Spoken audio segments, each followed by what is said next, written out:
Halo teman-temanku semuanya, balik lagi sama aku Dino dan selamat datang kembali di podcast yang sederhana ini. Chapter 3 dari series A Talk of Education.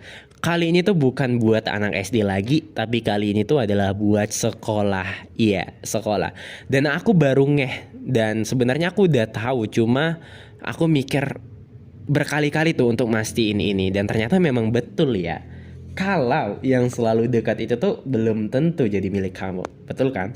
Dan yang jauh itu bisa aja loh jadi milik kamu. Kayak gitulah kira-kira sistem zonasi kita yang akhir-akhir ini tuh diresahkan sama warga. Rumah yang jaraknya tuh nggak jauh sebenarnya dari sekolah yang dimau sama anaknya, itu malahan nggak diterima. Malahan yang diterima itu apa? Sekolah yang jauh. Padahal jaraknya tuh jauh loh dari rumah, tapi malahan diterima. Nah, kok bisa kayak gitu? Ya, kira-kira tuh bisa lah, karena fun fact-nya memang betul aku udah baca tadi ya. Ada Ayub. Ayub ini tuh adalah orang tua siswa yang ditolak di SMA Negeri 5 Tangerang. Kamu tahu dia ngelakuin apa?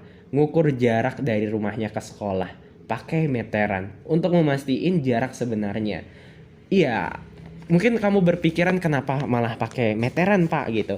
Kan ada tuh Google Maps. Iya, Pak Ayub tuh sebenarnya udah mastiin juga jaraknya pakai Google Maps. Cuma Pak Ayub ini masih nggak yakin gitu. Kenapa jarak yang 412 meter ya dilihatnya pakai Google Maps itu nggak diterima di sekolah itu. Kan jaraknya tuh nggak jauh-jauh kali lah gitu. Nggak pala sampai 2 kilo, 5 kilo, bahkan 10 kilo, 1 kilo aja tuh nggak sampai gitu. 1 kilo kan 1000 meter ya. Bahkan 1 kilo aja nggak sampai gitu. Tapi kenapa anaknya ditolak gitu. Dan akhirnya Pak Ayub ini tuh kekeh gitu untuk ngukur jarak dari rumahnya ke sekolah dan diukurlah pakai meteran gitu. Dan sebenarnya Pak Ayub ini juga udah tahu ada namanya aplikasi zonasi gitu untuk ngukur jarak sekolah sama jarak rumah siswa gitu, calon siswa.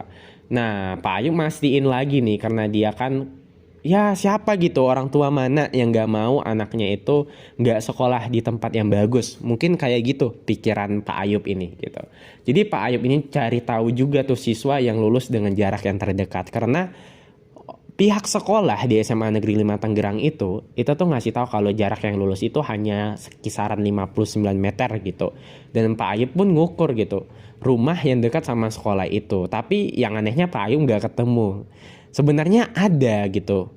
Ada, cuma Pak Ayub itu ngukurnya dari depan sekolah. Sementara anak ya yang lulus rumahnya dekat dengan sekolah itu kira-kira 59 meter itu rumahnya tuh ada di belakang sekolah. Nah, kira-kira lah kalau kamu punya orang tua itu gitu, se-effort itu gitu untuk bisa ngukur jarak dari rumah kamu ke sekolah yang kamu mau. Kira-kira kayak mana tanggapan kamu gitu. Sebenarnya tuh aku pun sempat nanya-nanya juga gitu sama diri aku, bahkan nanya juga sama orang-orang. Sebenarnya yang salah itu siapa? Sistem zonasinya atau sistem manusianya gitu, atau manusianya? Sebenarnya sih kalau apa yang aku tanggepin gak ada yang salah. Yang salah itu malahan manusianya. Ya aku bukan ngejudge manusia ini ya. Aku gak ngejudge manusia manapun, cuma manusianya yang salah. Kenapa? Karena sistem zonasi itu tuh sebenarnya adalah sistem yang bagus. Pada intinya sistem zonasi itu adalah pemerataan sekolah. Dan sistem ini tuh juga ngehapus tuh yang namanya sekolah favorit. Ya tahulah sekarang ya. Kan ada tuh orang tua, oh sekolah di tempat A aja, sekolahnya bagus, fasilitasnya bagus, sekolahnya unggul dan macem-macem lah. Ya pastinya orang tua menginginkan hal itu, cuma di sistem zonasi udah nggak ada lagi tuh yang kayak gitu. Udah nggak ada lagi yang kayak gitu. Nah itu makanya dibuat sistem zonasi untuk pemerataan sekolah. Jadi nggak ada lagi tuh yang sekolah A itu tempatnya orang pinter aja gitu. Nggak ada lagi. Malahan yang ada tuh sekolah yang pasti punya kepintarannya masing-masing gitu. Anak-anaknya punya kepintarannya masing-masing yang berbeda-beda. Tidak pintar di A semua gitu. Dan sekolahnya pun bisa maju. Nah itulah maksud dari sistem zonasi ini, dari apa yang aku tangkep. Cuma balik lagi yang salah sama manusianya. Gini loh. Ibaratnya sistem zonasi masuk sekolah tuh kayak LDR-an gitu. Kamu LDR-an sama cowok kamu yang ada di Medan gitu, sementara kamu itu ada di Padang. Nah, Kalau kamu itu rajin untuk nelpon, rajin kabar gitu, berkabar, rajin lah nanya-nanya, kamu ngapain, ngelakuin apa, ngelakuin ini kah, ini segala macam, teleponan, apa namanya, pap ya. Itu mungkin bisa awet gitu. Bisa-bisa awet kalau si perempuan juga ngerasa enak. Tapi jarang gitu perempuan yang ngerasa enak. Malahan perempuan merasa terkekang gitu gara-gara hal itu.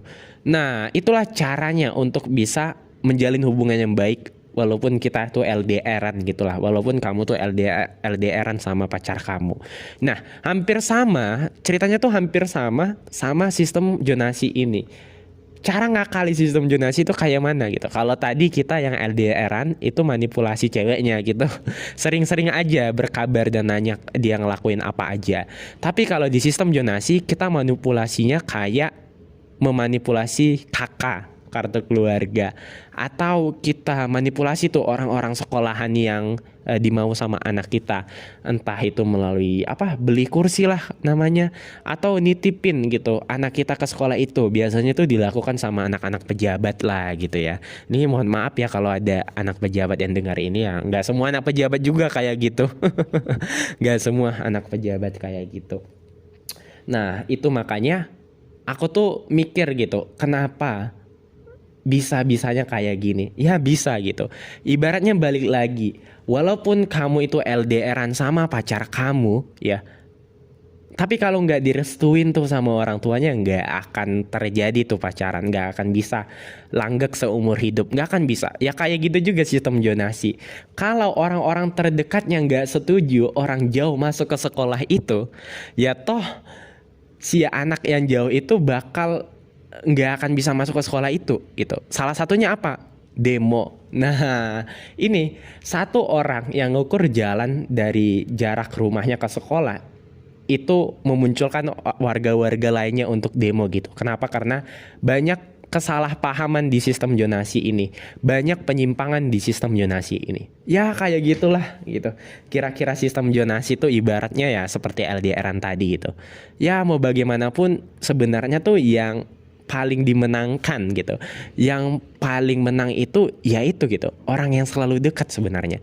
Karena orang yang selalu dekat bisa loh memberontak, dan ya itu nggak bisa dipungkiri lagi. Mau sejauh apapun kamu sama dia, kalau dia bukan jodohmu dan orang yang jauh ini tuh nggak suka perlakuan kamu gitu, dengan cara manipulasi cewek kamu misalnya, kayak manipulasi kakak dia dari sistem zonasi masuk sekolah ini, yang nggak akan bisa berhasil juga.